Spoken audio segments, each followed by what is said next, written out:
हवेली से बाहर निकलने के बाद अर्जुन को लगा था सब खत्म हो गया है, लेकिन वो गलत था। उस रात प्रताप सोया नहीं, वो बस छत को घूरता रहा। हर थोड़ी देर में उसके होंठ हिलते, जैसे वो किसी से धीरे धीरे बात कर रहा हो। अर्जुन ने पूछा, प्रताप किससे बात कर रहा है? प्रताप ने जवाब नहीं दिया, बस एक बात बोली, वो गिनती गलत थी। अर्जुन का दिल जोर से धड़का। कौन सी गिनती? प्रताप ने करवट बदली। उसकी पीठ पर पसीना चिपका हुआ था, दीवार पर 21 लिखा था। उसने फुसफुसाया, लेकिन बली 22 से शुरू होती है। कमरे की लाइट एक पल को झपक गई, और उसी पल अर्जुन को लगा कमरे में कोई और भी है।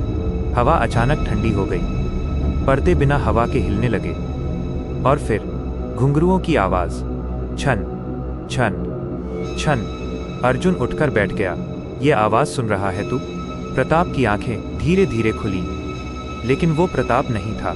उसकी पुतलियां पूरी तरह काली थीं। उसके मुंह से एक औरत की आवाज निकली, माँ अधूरी है। अर्जुन पीछे हट गया। तू प्रताप नहीं है। प्रताप का शरीर अपने आप खड़ा हो गया। उसके पैर जमीन पर घिसटते हुए चल रहे थे।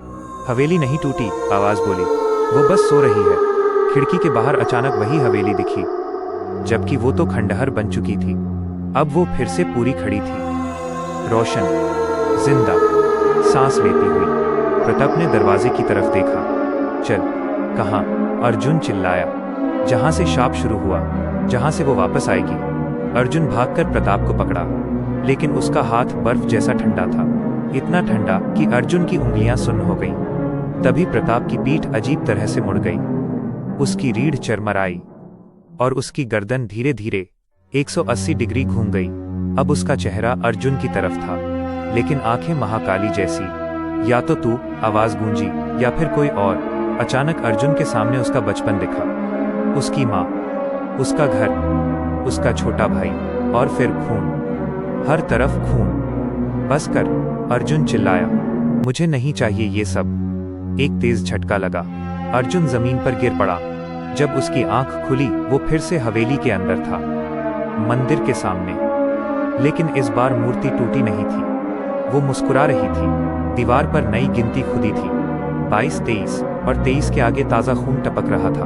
पीछे से प्रताप की आवाज आई, भाग जा अर्जुन, अगली रात तेरी बारी है। घंटा बजा। धम धम धम, और अंधेरा सब कुछ निगल गया।